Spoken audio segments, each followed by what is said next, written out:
말씀을 나누도록 하겠습니다. 로마서 8장 1절입니다. 그러므로 이제 그리스도 예수 안에 있는 자에게는 결코 정죄함이 없나니. 아멘. 오늘 말씀은 우리에게 정죄함이 없다라는 말씀으로 시작을 합니다. 이 로마서 8장이 시작되는 것인데요. 로마서 말씀은 많은 성도님들에게 울림을 주었고 삶의 변화를 주고 또 삶에 큰 힘을 준 말씀이죠. 그래서 어떤 학자들은 그런 이야기들을 합니다. 성경이 다 불타 없어져도 로마서 8장만 있어도 우리가 구원받을 수 있다. 혹은 이 로마서 전체가 아름다운 보석이라면 8장은 가장 빛나는 부분이다. 이런 이야기를 합니다. 제가 부교육자로 잠시 있었던 그 사랑의 교회, 당시 제가 있을 때는 오카나 목사님이 원로 목사님이셨는데 그분의 일화가 굉장히 유명합니다. 그분이 개척을 하고 교회를 성장하며 함께 많이 애쓰다가 탈진을 하셔서 쓰러지셨어요. 그래서 안식년을 좀 가지실 때 그분이 회복을 하는데 쉼을 가져서도 회복을 했지만 로마서를 묵상하면서 회복을 얻었다라고 이야기를 하거든요. 그래서 다시 오셔서 로마서 강해를 시작하셨습니다. 그리고 사랑의 교회 안에 출간된 그 제자훈련 교재로 많은 교회들이 제자훈련을 하고 우리 교회도 그 교재로 제자훈련을 하는 것으로 알고 있는데요. 제자훈련을 마치고 나서 사역훈련에 들어가면 이제 사역훈련 1권 6과를 진행하면서 로마서 8장 전체를 암송하거든요. 그래서 그 제자훈련하는 교회들은 이제 제자훈련 64구절 암송하고 나서 수료하자마자 로마서 암송을 시작합니다. 왜냐하면 39절을 다 일시에 다 암송을 해야 되기 때문에 일찍부터 시작하는 거죠. 그래서 로마서 8장을 암송하고 묵상하고, 암송하려면 얼마나 자주 읽어야 되겠습니까? 1000번 정도는 읽어야 암송이 되겠죠. 그러면서 로마서 8장이 주는 이 능력을 많은 성도님들이 체험하는 것이죠. 어떻게 이 로마서 말씀이 우리에게 회복을 주고 힘을 주고 또한 능력, 이기는 능력을 주는가, 그것을 함께 잠시 나누고자 하는데요. 8장 1절에서는 로마서 1장부터 쭉 이야기해왔던 그 결론처럼 복음이 우리에게 무엇을 주는가를 결론처럼 그러므로 라고 시작하고 있지 않습니까? 7장까지의 모든 것을 생각해 보건대 그러므로 우리는 이렇게 받아 누릴 수 있다라는 것입니다. 그러므로 이제 그리스도 예수 안에 있는 모든 성도는 결코 정죄함이 없다라고 이야기하죠. 이 말은 다른 말로 오늘 제가 설교 제목을 정한 것처럼 재판이 이미 끝났다라는 것입니다. 제가 3월, 4월 복음을 이야기하면서 복음은 자유를 준다라고 강조하고 있는데요. 자유라는 것은 억눌렸던, 우리를 억압했던 모든 죄의 영향력에서 벗어나는 것을 이야기합니다. 이제 그것 때문에 두려워 떨 필요 없다라는 거죠. 이 세상에 있는 많은 사람들은 항상 제가 지난번에도 말씀드렸지만 날마다 자기를 재판정에 스스로 세운대요. 그리고 법관이 되고 스스로 우리가 검사가 되어서 너 죄 지었지. 날마다 나 자신에게 묻는다는 거예요. 너 그래가지고 목사냐? 너 그따위로 말하고 그렇게 행동해서 네가 집사니? 내 스스로 검사 역할을 계속 한다는 겁니다. 그리고 판결도 내리죠. 너는 유죄. 이렇게 우리 모든 종교는 목표가 기독교 외에 불교, 무신론자, 이슬람 대부분의 종교가 이 선한 사람이 되는 것을 목표로 하기 때문에 그것을 잘 한 것 같은 때는 내가 이 재판에서 승소했다라고 생각하고 오늘 잘못 살았으면 오늘 재판에서는 패소했다라고 생각을 하는 정도의 날마다 우리는 재판정 안에 선다는 겁니다. 그런데 로마서 8장은 우리에게 뭐가 이야기한다면 그 재판 끝났다. 너 왜 여기 있니? 법원 관계자가 우리에게 찾아와서 실례합니다. 어떤 일로 오셨죠? 재판 받으러 왔는데요. 재판 끝났습니다. 빨리 집에 돌아가세요. 방해하지 마세요. 이렇게 한다는 거예요. 재판이 끝났다는 거예요. 어떻게 해요? 당신이 승소했습니다. 언제요? 예수님께서 승소하셨습니다. 이렇게 해준다는 게 복음이에요. 내가 뭘 했지? 내가 한 게 없는데 예수님께서 내 죄를 위해서 대신 십자가를 지시면서 나의 모든 죄에 대해서 내 죽을 죄를 심판받았기 때문에 우리는 예수님께서 다시 심판주로 오실 그때 떳떳하게 주님을 만나는 거예요. 왜? 심판주로 오실 그분은 나를 위해서 죽으신 십자가에서 죽으신 분이기 때문에 그분이 다시 오시는 거예요. 우리가 검사와 경찰과 어떤 사람을 두려워할 필요가 없습니다. 그 사람이 내가 사랑하는 사람이라면. 근데 그분이 나를 위해서 다시 오신다는 거죠. 그래서 마지막 때 가도 우리는 재판이 이미 승소했다는 거예요. 오늘 왜 패소한 것처럼 오늘도 재판정에 들어가는 사람처럼 두려워하면서 하루를 살아가는가? 이것이 오늘 성경에서 이야기하는 것입니다. 2000년 전에 십자가를 지신 예수님이시지만 그것을 오늘 우리에게, 각 사람에게, 우리가 태어나기도 전에 십자가 사건이 있었는데요, 오늘 우리 한 사람 한 사람에게 십자가의 은혜와 부활의 능력을 우리에게 덧입혀주고 적용시켜주는 분은 성령님입니다. 그래서 거듭난 사람들에게 허락되는 선물이 성령님이신데요, 성령님이 오셔서 우리에게 무슨 자유를 주는가가 로마서 8장의 중반부를 차지하고 있습니다. 우리 3절 4절 말씀을 같이 한번 읽어볼까요? 로마서 8장 3절 4절입니다. 같이 읽겠습니다. 율법이 육신으로 말미암아 연약하여 할 수 없는 그것을 하나님은 하시나니 곧 죄로 말미암아 자기 아들을 죄 있는 육신의 모양으로 보내어 육신의 죄를 정하사 육신을 따르지 않고 그 영을 따라 행하는 우리에게 율법의 요구가 이루어지게 하려 하심이니라. 아멘. 3절에 율법이 육신으로 말미암아서 연약하여서 율법 앞에 설 때마다 두려웠다는 거죠. 근데 이제는 두렵지 않다는 겁니다. 율법 앞에 서도. 이게 무슨 말인가? 율법 앞에 섰을 때 우리가 두렵지 않다라는 것을, 두렵다는 것을 먼저 이야기하면 이런 것과 같습니다.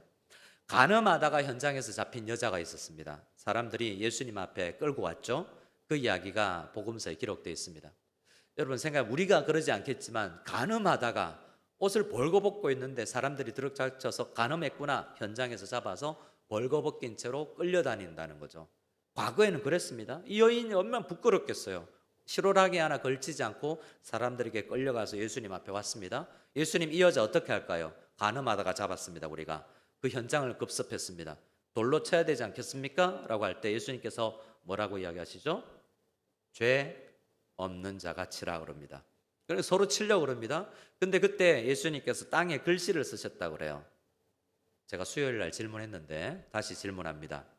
무슨 글씨를 쓰셨을까요?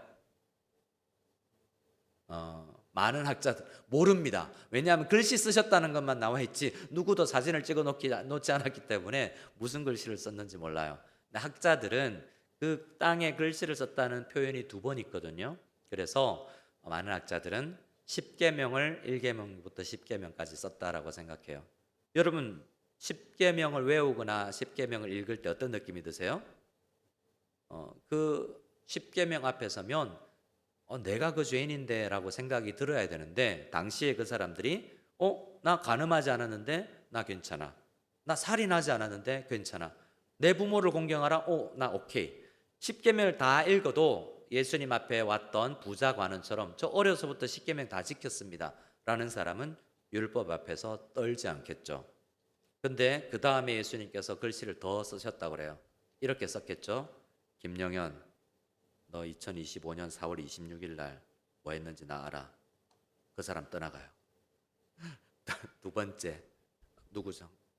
우리 장로님 성함 없는 거, 공장로, 너 2024년 8월 며칠 날 너 뭐 했는지 나 알아. 그 사람 떠나가고, 김집사, 박권사, 한 사람씩 한 사람씩 나이 많은 사람부터 나이 어린 사람까지 다 떠나갔대요.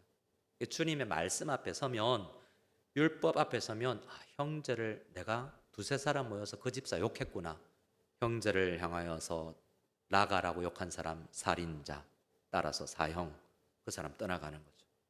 그래서 그 간음하다가 현장에 잡힌 여자를 다 욕했지만 나도 죄인이구나, 율법이 하는 것이 그거라는 거죠.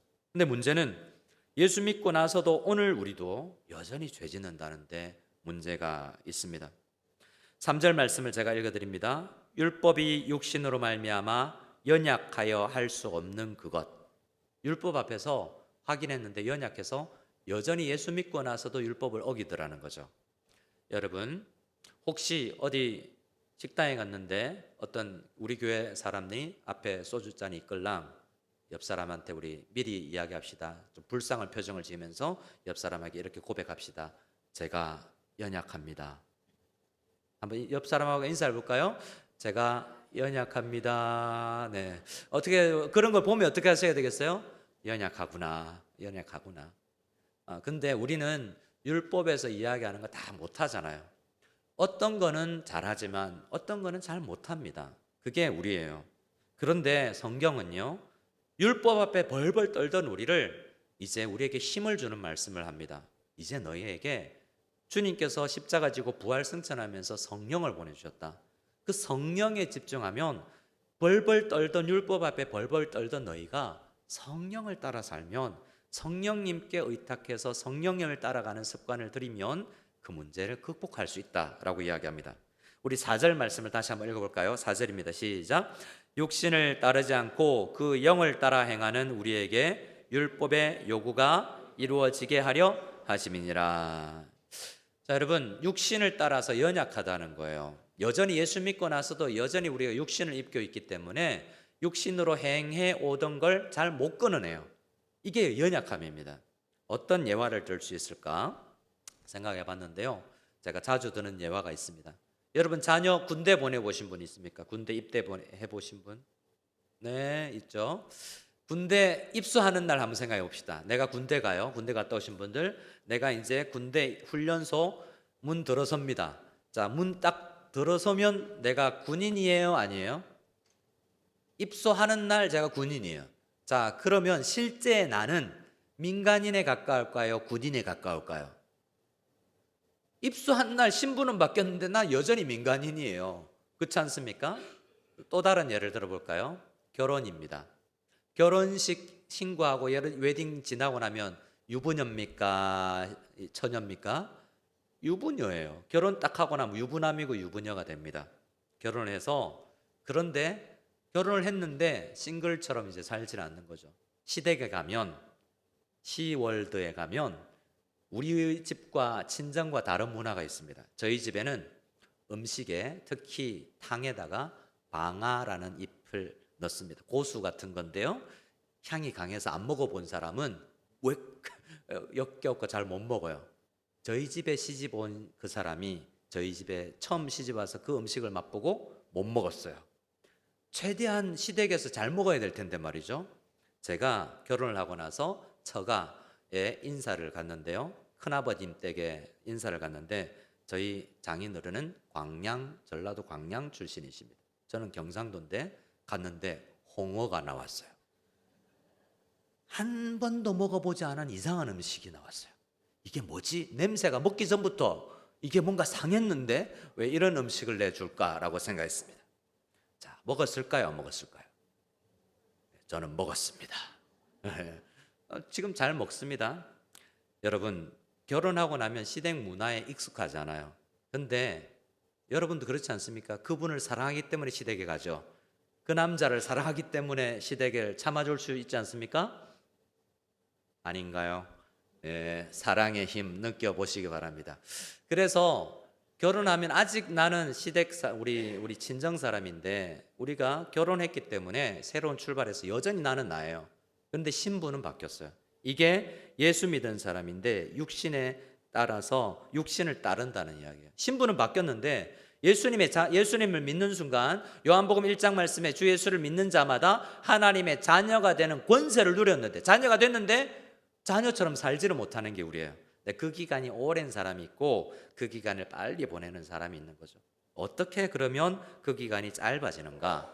육신에 따라 살지 말고 부활 승천하신 우리 예수 그리스도께서 보내주신 성령에 따라 행하는 습관, 성령에 의탁하는 기도, 그걸 통해서 우리가 점점 육신으로 율법 앞에 섰을 때 죄책감이 들었던 우리가 성령에 따라하면 성령께서 율법을 지킬 수 있는 사람으로 만들어 나가는 것입니다. 9절 말씀을 같이 읽어볼까요? 9절입니다. 9절입니다. 시작. 만일 너희 속에 하나님의 영이 거하시면 너희가 육신에 있지 아니하고 영에 있나니 누구든지 그리스도의 영이 없으면 그리스도의 사람이니라. 아니라 이 9절에는 처음에는 만일 너희 속에 하나님의 영이라고 이야기했다가 중간에는 누구든지 그리스도의 영이라고 이야기하면서 성령님은 성부 하나님이 보내시기도 하고 성자 예수님이 보내시기도 한 성령 하나님이시구나라는 것을 알 수 있습니다. 신비한 삼위일체죠. 중요한 건 뭡니까? 내 속에 성령님이 계시다는 거예요. 믿으십니까? 예수 믿으면 우리와 함께 성령님이 계시는 줄 믿습니다. 사도신경마다 고백하잖아요. 그런데 우리 속에 계시는 성령님은 때로는 우리가 기도를 하지 않아도 성령님이 기도하고 계시고, 성령님이 계신데 육체를 따라 생활하는 육에 속한 그리스도인들도 있을 수 있는 겁니다. 근데 오늘 말씀은 부활 승리하신 우리 주님께서 우리에게 자유를 주셨는데 여전히 자유를 누릴 수 있는 성령에 집중하지 아니하고 육체를 따라 살아가면 자유해졌지만 늘 억눌려서 우리 몸에 오랜 습관이 있으면 그게 종살이 하잖아요. 여러분, 술이든지 마약이든지 뭐든지 육체의 습관이 되어 있기 때문에 생각은 안 해야지 생각하는데 3일 동안 넘기지 못하는 거, 그거 종되어 있는 거예요. 근데 육체의 종이 되어 있는 거죠. 근데 성령님은 우리 성령을 따라 행하면 그것을 극복해 나갈 수 있다라고 말씀하는 겁니다. 그러나 우리 그리스도인들은 여전히 연약한 그리스도인일 수 있는 거죠. 그러나 연약하기 때문에 우리를 사랑하지 않는가? 그렇지 않습니다. 11절 말씀을 같이 한번 읽어볼까요? 11절입니다. 시작. 예수를 죽은 자 가운데서 살리신 이의 영이 너희 안에 거하시면 그리스도 예수를 죽은 자 가운데서 살리신 이가 너희 안에 거하시는 그의 영으로 말미암아 너희 죽을 몸도 살리시리라. 여러분, 하나님께서 우리를 부활하셔서 우리의 죽었던 우리를 살리신 줄 믿으시기 바랍니다. 죽었던 우리를 살리신 거예요. 기도할 때 우리는 죽을 수밖에 없었던 이라고 이야기하는데 그게 아니에요. 죽었었던 우리가 살아난 거예요. 우리가 산 적이 없다는 거죠. 무슨 말이냐? 이것도 예화를 들어야 되겠습니다. 일부 예배 때 쓰임받았던 우리 예화 도리 우리 최민 장로님, Would you stand up please? I'm sorry. Have a seat please. Thank you. 네, 어떻게 했죠? 최민 장로님 뭐 하셨습니까? 일어났다가 앉았죠. 누가 일어나라 그랬죠? 제가 그랬어요. 자, 다시 해보겠습니다. 최민 장로님이 깔고 앉아있는 의자에게 명하노니 일어나라. 일어났습니까? 안 일어났죠. 이거예요. 뭐냐 하면 죽었다라는 것은 이 물체는 살아있지 않기 때문에 우리의 명령을 들을 수 없어요. 움직이지 못하죠. 그 말은 하나님께 죽어 있는 사람은요, 하나님이 너 예배 드려, 예배 안 드립니다. 너 찬양해, 찬양할 수가 없어요. 왜요? 죽어 있기 때문이죠. 하나님의 명령 앞에 어떠한 반응을 할 수 없는 건 시체와 같은 거예요. 죽어 있는 거죠. 근데 예수 그리스도를 죽은 자 가운데서 살리신 영이 죽었던 우리를 살릴 거예요. 살아나면 어떻게 됩니까? 하나님의 말씀에 반응할 수 있죠. 하나님의 말씀에 회개할 수 있죠. 연약하더라도 살아난 사람은 말씀 앞에서 떨 수 있는 살아난 존재가 되는 거예요. 근데 죽어 있는 사람은 죽었던, 에베소서에서 죽었던 너희를 살렸다 그랬잖아요. 그 말씀을 생각해 보면 죽었던 우리를 살리신 분께서 우리 성령, 그 죽은 자 가운데서 살리신 우리 주님이 우리 가운데 계시기 때문에 그분에게 집중할 수 있으면서 우리가 점점 승리하는 사람으로 바뀌는 겁니다. 죽었던 우리는 판판이 육체에 져서 실패할 수밖에 없지만 우리를 죽음 가운데서 살리신 영이 우리와 함께 하셔서 그분과 동행하면 우리가 점점 승리할 수 있게 되는 것이죠. 14절 말씀도 같이 읽겠습니다. 14절 말씀 시작. 무릇 하나님의 영으로 인도함을 받는 사람은 곧 하나님의 아들이라. 이미 아들이 되었어요. 아들 되려고 하는 것이 아닙니다. 우리는 하나님의 자녀입니다. 믿으십니까? 근데 여러분 생각해 보세요. 여러분 어떤 부모인지 잘 모르겠습니다. 여러분 집에 학교 다니는 자녀들 있습니까? 어느 날 여러분 아들이 중간고사 시험 치고 왔습니다. 아버지 저 100점 받았어요. 중간고사에. 저 아버지 아들이죠. 그래, 내 아들 장하다. 기말고사 치고 왔어요. 아버지 50점 받았습니다. 저 여전히 아버지 아들 맞나요? 너 내 아들 아니야. 나가. 50점짜리 내 아들 아니야. 이런 분 계세요? 혹 그렇다면 자녀를 노엽게 하는 것입니다. 우리 자녀는 100점 받아서 자녀 되는 게 아니잖아요. 태어났기 때문에, 살아났기 때문에 내 자녀죠. 걔는 빵점 받아도 내 자녀예요. 근데 우리도 그럴 수 있다는 거죠. 우리가 자녀예요. 그런데 우리는 빵점 받아도 하나님의 자녀예요. 그리스도인으로서 판판이 넘어져도 우리는 자녀예요. 그런데 그 자녀가 승리하는 자녀가 되는 것이 중요하다는 거죠. 우리가 육신을 따라서 행하면 집니다. 그러나 성령님께서 우리와 함께 하시면 우리의 연약함을 도운다라고 이야기합니다. 26절 말씀을 같이 읽어볼까요? 시작. 이와 같이 성령도 우리의 연약함을 도우시나니 우리는 마땅히 기도할 바를 알지 못하나 오직 성령이 말할 수 없는 단식으로 우리를 위하여 친히 간구하시느니라. 우리가 연약하잖아요. 근데 성령님께 의탁하면 성령님께서 우리가 기도 안 해도 기도해 주시는 거예요. 언젠가 그걸 깨닫게 되는 거죠. 우리 자녀가 언제 철드느냐? 우리 자녀가 언제 철듭니까? 아빠 엄마가 나를 빵점 받아도 나를 자녀라고 생각하고 사랑해 줬구나. 그 아버지의 사랑을 나중에 깨닫고 나 아버지의 명예를 더럽히지 말아야지 열심을 내는 거예요. 그러니까 우리는 자녀라는 것, 항상 그래도 주님의 자녀라는 걸 알 때 그래도 우리 성령님께서 나를 버리지 아니하시고 내가 자고 있고 내가 죄짓고 있을 그때도 성령이 말할 수 없는 탄식으로 나를 위해 기도하셨구나 라는 것을 깨달으면서 성령에 따라서 우리가 살아가게 되는 것이죠. 자, 우리가 재판이 끝났고 우리가 자유하게 된 판결에 따라서 살아가는 사람은 어떤 사람이냐? 자유에 따라서 이제 감옥 안 가도 된다는 정도를 기뻐하는 것이 아니라 석방된 사람들은 성령님과 함께 삶을 살아가는구나 라는 것을 깨닫고 이제 승리할 수 있는 삶을 사는 것입니다. 무엇을 승리할 수 있느냐? 오늘 우리 현실에 만나는 수많은 난관들, 다양한 육체적, 경제적, 환경적 어려움과 싸워서 이거 고통이지만 이건 해산의 고통이야. 하나님의 자녀인데 이런 고통을 허락하신 것은 분명히 이 고통과 어려움을 통해서 뭔가를 소망하는 사람으로 만들어내기 때문일 거야 라고 생각하고 우리 이 고통의 시간을 보내어야 합니다. 22절을 같이 한번 읽어볼까요? 22절입니다. 시작. 피조물이 다 이제까지 함께 탄식하며 함께 고통을 겪고 있는 것을 우리가 아느니라. 여기서 고통이라는 단어는 산통이에요. 우리 애기 엄마들 있지만 자녀를 낳을 때 겪는 엄마의 고통이에요. 이건 그냥 고통이 아니라는 거죠. 무슨 고통입니까? 희망이 있는 고통이에요. 이 고통이 지나면 생명이 태어나잖아요. 그래서 이 고통은 그냥 고통만 있는 것과는 달리 희망을 품은 고통이어서 이 어려운 성도는 그냥 오늘 있는 경제적 어려움과 이 관계적 어려움과 우리의 육체적 어려움, 질병, 이 암덩어리도 고통이지만 그 가운데서 소망을 품고 이 과정을 지나간다는 거죠. 그래서 이런 예화를 들 수 있겠습니다. 아이를 양육하면서 이 제왕절개를 하신 분들은 몸에 상처가 남죠. 엄마가 나중에 우리 애가 묻습니다. 엄마 이거 뭐야? 널 낳을 때 상처가 났어. 그게 스티그마, 흔적이라는 거예요. 여러분 몸에 흉터가 있으십니까? 저는 여기 흉터가 있는데요. 목장하는 친구 집에 가서 도와주다가 큰 기계가 떨어져서 이게 여기에서 한 10바늘을 이렇게 꼬매서 있었는데요. 아직도 흔적이 있고 그날이 기억됩니다. 흔적이라는 게 그거예요.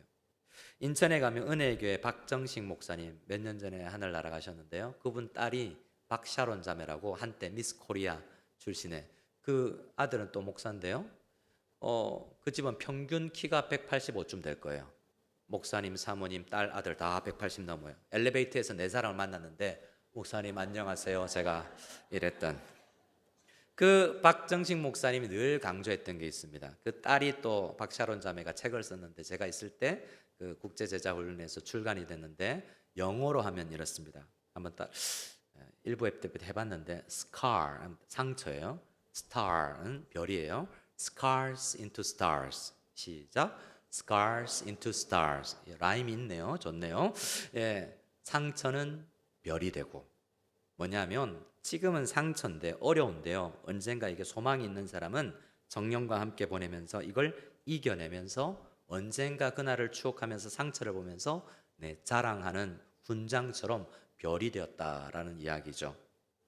여러분 어려움을 우리가 많이 겪습니다. 오늘 말씀에 의하면 이 로마서 8장은 자기 아들을 아끼지 아니하고 우리 모든 사람을 위해서 내주신 이가 어떤 사람이냐면 아들을 아끼지 아니하고 우리를 위해서 죽이셨다는 거죠. 이 말씀을 할 때 어떤 학자는 이야기합니다. 하나님 아버지는 자기가 죽는 것보다 더 고통스러운 게 아들을 죽이는 거는 거죠. 여러분 진짜 엄마 아빠는 그렇지 않습니까? 내가 죽는 것보다 아들이 죽는 게 더 싫죠. 그래서 하나님 아버지가 날 위해서 죽는 것보다 아들이 죽은 것이, 아들을 죽도록 내어준 사랑이 더 큰 사랑이에요.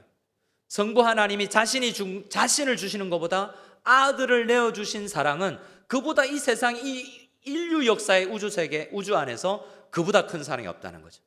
그런 사랑으로 우리가 구원받았고, 그런 주님께서 우리를 위해서 성령을 보내주셨기 때문에 우리는 우리가 경험하는 모든 환난과 고통을 이겨낼 수 있다라고 이야기합니다. 그분이 우리를 사랑하면서 보내주신 선물 성령님이 우리를 이겨낼 수 있는 사람으로 만들어 주시는 것입니다. 우리 35절부터 39절을 한번 우리의 승리의 노래가 되어야 됩니다. 어려운 가운데 있는 사람들, 성향적으로 우울하거나 경제적으로 어렵거나 육체적으로 큰 질병 가운데 싸우는 성도님들, 그거에 어려움 눈물 짓게 하지만 성령님과 함께 하시면 언젠가 그것에서 이겨내서 우리의 훈장과 같은 별이 될 수 있는 줄 믿고 35절부터 39절을 읽습니다. 시작. 누가 우리를 그리스도의 사랑에서 끊으리요? 환난이나 공고나 박해나 기근이나 적신이나 위험이나 칼이랴. 기록된 바 우리가 종일 주를 위하여 죽임을 당하게 되며 도살당할 양같이 여김을 받았나이다 함과 같으니라. 그러나 이 모든 일에 우리를 사랑하시는 이로 말미암아 우리가 넉넉히 이기느니라. 내가 확신하노니 사망이나 생명이나 천사들이나 권세자들이나 현재일이나 장래일이나 능력이나 높음이나 깊음이나 다른 어떤 피조물이라도 우리를 우리 주 그리스도 예수 안에 있는 하나님의 사랑에서 끊을 수 없으리라. 할렐루야. 이 37절 말씀에 우리가 넉넉히 이기느니라 라고 이야기하고 있습니다. 옆 사람하고 한번 고백할까요? 이렇게 두 번 고백합니다. 처음 고백입니다. 우리 서로 바라보고 제가 연약합니다. 저를 따라해 주시기 바랍니다. 그러나 넉넉히 이길 수 있습니다. 다 따라할까요? 제가 연약합니다. 그러나 넉넉히 이길 수 있습니다. 다 같이 합니다. 우리 시작. 제가 연약합니다. 그러나 넉넉히 이길 수 있습니다. 믿으십니까? 연약해요. 하지만 이길 수 있는 줄 믿습니다. 일부에 시간이 좀 가서 못했던 예화하고 마쳐야 되겠습니다. 제가 96년도, 97년도 영국에 짧게 한 8개월 정도 어학연수를 갔는데 우리나라가 IMF가 와서 중도에 포기하고 영국 유학을 포기하고 어학연수만 하고 돌아왔어야 됐습니다. 그때 열심히 신앙생활 했는데 영국 친구들, 외국 친구들하고 이렇게 저렇게 돌아다녔는데 어디에 세인즈베리에 이 찬양팀이 온다고 그래서 갔어요. 주님 큰 영광 받으소서 이 곡을 지은 크리스 보워터 찬양 그 원곡자가 오는구나. 가서 찬양 집회에 참여했는데 함께 온 간증자가 조니 에릭슨 타다라는 사람이었어요. 나중에 일본 남자와 결혼해서 타다라는 성이 붙었는데요. 조니 에릭슨 타다라는 분은 중학교 때인가 다이빙을 하다가 전신불구가 되어서 그때 중학교 때부터 이제 휠체어 생활을 하는 사람이었습니다. 근데 그분은 온 세계 사람들에게 마치 우리가 잘 아는 그 오체불만족이라든지 신체가 없는 그런 사람들이 희망의 전도사가 되듯이 그분도 희망의 전도사로 많은 사람들에게 절망을 이겨낸 사람으로 간증하고 있습니다. 미국 사람이 영국에 왔는데 영국 영어만 듣다가 그분이 글을 읽는데요. 글을 읽다가 노래가 되는 거예요. 노래를 하다가 시가 되다가 너무 엄청난 경험을 했어요. 말을 하는데 이렇게 찬양이 그냥 자연스럽게 되어버리는 그분의 엄청난 간증을 들었어요. 신체는 불만족스럽지만 부활이 우리에게 가져다주는 엄청난 소망이 있습니다. 성령님께서 우리와 함께 하시면 우리가 너무나 눈물겹고 이 누워 휠체어 신세를 질 수밖에 없는 이 암울한 오늘을 이겨내는 힘을 공급받는다라고 이야기합니다. 그래서 오늘을 살아가는 우리는 미래를 앞당겨서 살아가는 사람이어서 마지막 심판에서 이미 자유로운 우리는 오늘부터 그 자유를 만끽하며 사는 사람이 될 수 있다라고 이야기합니다. 십자가와 부활은 결국 우리의 모든 고난은 다 결국 영광이 된 것이라고 우리에게 약속을 해주는 것입니다. 그래서 오늘날 이 땅의 어려움도 오늘 내가 경험하는 어려움도 우리를 성숙으로 이끌어가는 과정임을 깨닫고 오늘도 힘있게 성령님과 함께 넉넉히 이길 수 있다라는 믿음을 가지고 살아가는 것입니다. 바라기는 우리 주님의 그 십자가를 생각하며 부활하신 주님을 생각하며 그 부활하신 주님께서 우리에게 선물로 보내주신 우리 속에 계신 성령님께 집중하며 육신을 따라가는 성도가 아니라 성령님과 함께 넉넉히 이기는 우리 모두가 다 될 수 있기를 소원합니다. 아멘. 우리 옆 사람하고 인사하고 찬양하겠습니다. 이렇게 인사하겠습니다. 넉넉히 이기시기 바랍니다. 넉넉히 이기시기 바랍니다. 우리 함께 찬양하며 나아가기를 원합니다. 우리 성가대가 우리 찬양대가 불렀던 그 사랑, 아버지 사랑 내가 노래 함께 찬양하며 나가겠습니다. 우리 다 같이 자리에 일어나셔서 아버지 사랑을 찬양하고 올려드리겠습니다.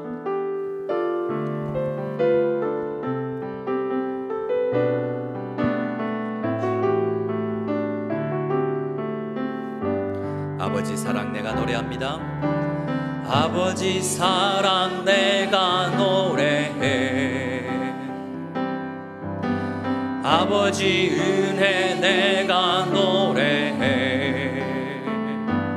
그 사랑 변함없으신 거짓 없으신 성실하신 그 사랑 상한 갈 때 꺾지 않으시는 꺼져가는 등불 끄지 않는 주님의 그 사랑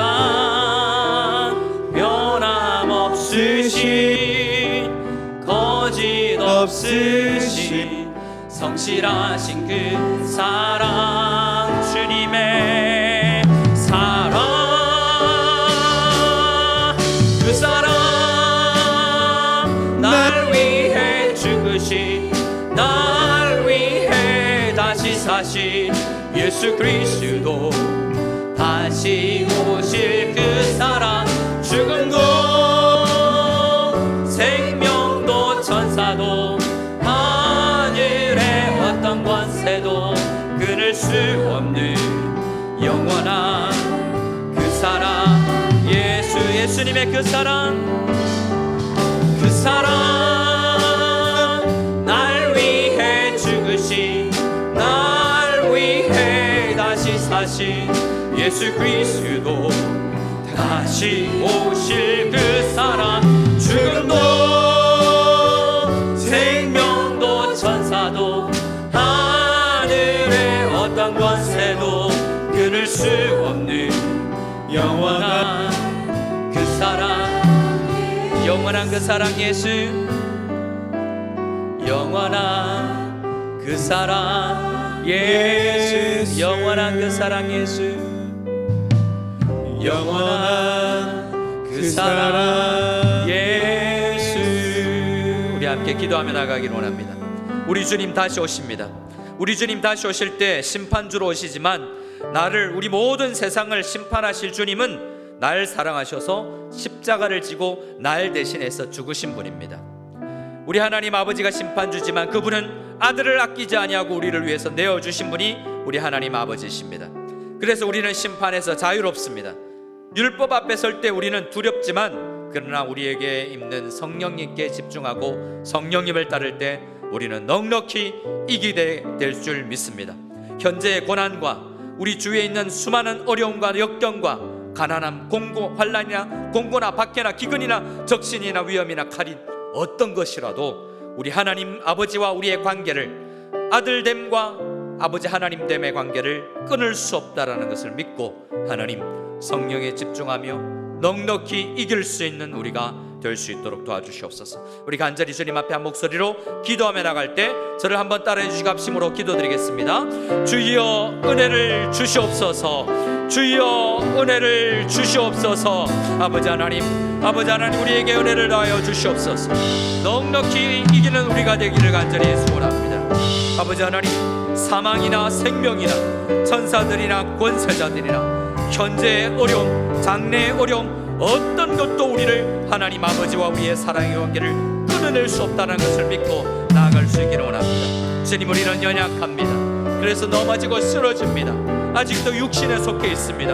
하지만 주님, 우리는 그리스도인이고 우리는 하나님의 자녀입니다. 그러나 이제 성령님께서 우리와 함께 하시는, 우리 구원하신 주님께서 우리에게 선물로 주신 성령님, 그 성령님의 은혜를 구하며 성령님께 붙어있고 성령님께 간구하며 아버지 넉넉히 이길 수 있는 우리들 되게 하여 주시옵소서. 이 놀라운 복음을 아직 알지 못하는 사람들에게, 이웃에게 전파하며 살아갈 수 있게 하여 주시옵소서. 주님 도와주시기를 간절히 소원합니다.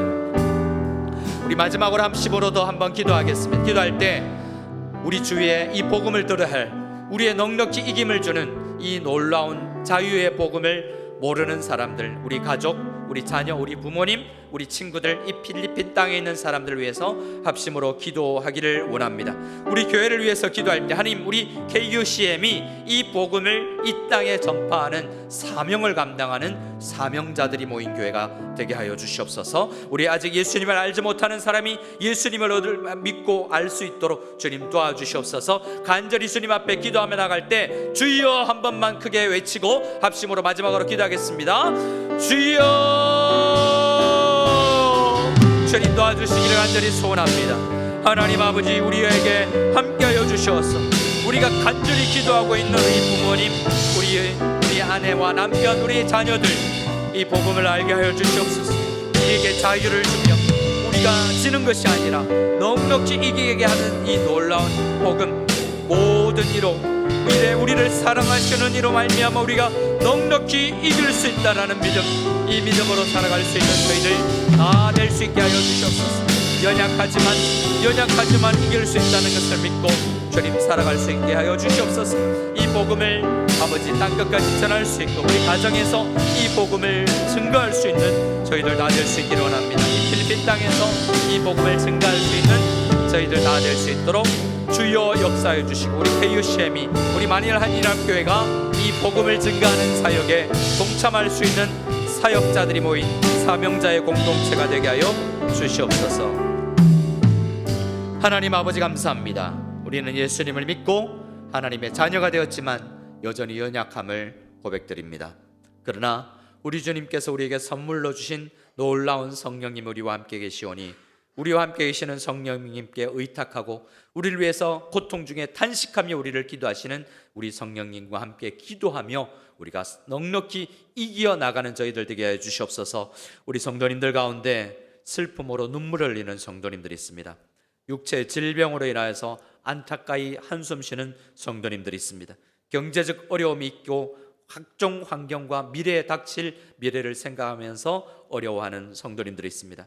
하지만 하나님, 성령님께서 도와주셔서 이 현재의 고난을 넉넉히 이겨낼 수 있고 소망할 수 있는 하나님의 사람들 다 될 수 있도록 하여 주시옵소서. 언젠가 이 과정이 나를 빚어나가는 과정이요 하나님 앞에 흔적이 되어서 간증할 수 있는 일로 이 어려움이 사용되게 하여 주시옵소서. 이제는 우리 주 예수 그리스도의 한이 없는 은혜와 하나님 아버지의 아들을 아끼지 아니하고 우리를 내어주시는 지극하신 사랑과 우리가 연약하고 부족하고 넘어짐에도 불구하고 우리를 떠나지 아니하시며 우리와 내주하시며 우리 성도들끼리 서로 교통 차이를 뛰어넘어 교통하게 하시는 놀라운 성령 하나님의 은혜가 말씀을 듣고 연약하지만 넉넉히 이길 수 있습니다 라는 믿음을 가지고 자유롭게 된 우리 성도님들의 간절한 기도를 드리며 이 예배를 장을 나가는 모든 마닐라 한인합교회 성도들 머리 위에와 이 복음을 들고 온 땅을